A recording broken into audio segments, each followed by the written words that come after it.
Eu vi esse post aqui, eu resolvi comentar, que é desse deputado aqui, Daniel José, que ele fala: quanto custa formar um aluno da USP? Em média 54 mil por ano. Quanto esse universitário paga diretamente? Zero. Aí esse zero é bastante questionável, porque para a pessoa pagar zero de imposto, ela tem que não gastar nada nem para a própria subsistência dela, né? Mas vamos continuar aqui. Quem paga esse valor? Você, através dos impostos, incluindo o seu Jair Pedreiro, e o filho dele que nunca vai colocar o pé na USP. E aí tem essa resposta aqui desse Jefferson Menezes que vale a pena também comentar, né? Ou seja, o seu salário de deputado, né, mais uma verba de gabinete em um mês, dá para pagar um ano inteiro de faculdade pública para o filho do seu Jair. Aqui o Jefferson está dizendo que o filho do seu Jair, sim, pode ser o estudante da USP, né? Em 4 anos, seu salário teria pago 2 anos de faculdade e uma turma inteira. Bem na questão, né?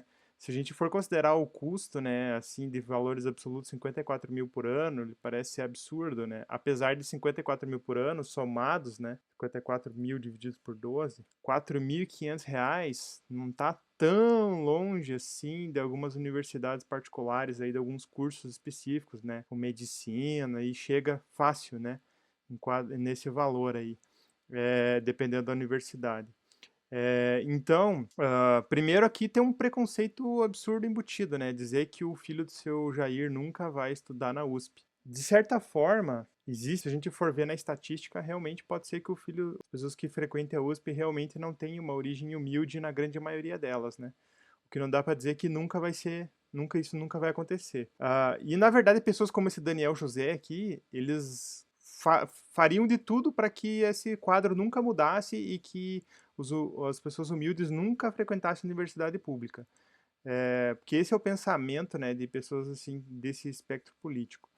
Mas aí a gente pode ver, né, como que, por exemplo, tem outras coisas aqui, né, outras matérias aqui, né, juízes, né, que recebem acima de R$ 100.000, que seria o teto constitucional, seria 44 mil, se não me engano, né. Então aqui, por exemplo, 63 mil pagamentos foram acima do teto constitucional. Teve 28 juízes aqui, ó, que receberam mais de 1 milhão num mês, tá? 1 milhão, claro, aí junta um monte de gratificações e etc e tal. Tem um pagamento de R$ 1 milhão de verba pública para um trabalhador, né? E vou falar aqui que o juiz é um trabalhador como qualquer um, é um, é um escárnio, é um esculacho com o contribuinte, né?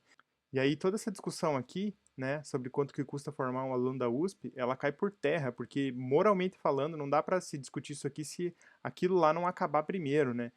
E defender a universidade pública não é uma tarefa fácil. De fato, não é uma tarefa fácil, porque em uma universidade pública você tem gente que está estudando ciências de base, você tem gente que é da área da matemática, da física, da geografia, da química, e que às vezes estão estudando matérias que grande parte da população simplesmente não vê efeito prático nenhum para elas daquilo lá.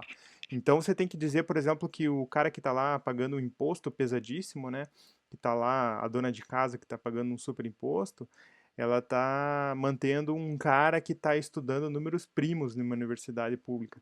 E não é nada fácil defender isso. Isso é muito difícil de ser defendido de fato. Mas mesmo assim, essa dona de casa, e a gente tem que ter essa tarefa, de fazer com que ela entenda que mesmo o cara que está estudando números primos, ele vai ter um resultado para o país que se a gente não investir em ciência de base, o país vai sofrer consequências terríveis em questões tecnológicas, né? Então, mesmo essa discussão, por mais extrema que seja, ela tem que ser encarada. E é isso aí. Então, colocar aqui, né? Quanto custa formar um aluno da USP? Não interessa. A gente vai pagar o preço que tiver que pagar, porque o país vai pagar um preço muito maior se não pagar esse custo, porque isso não é um custo, isso é um investimento. Beleza? Falou.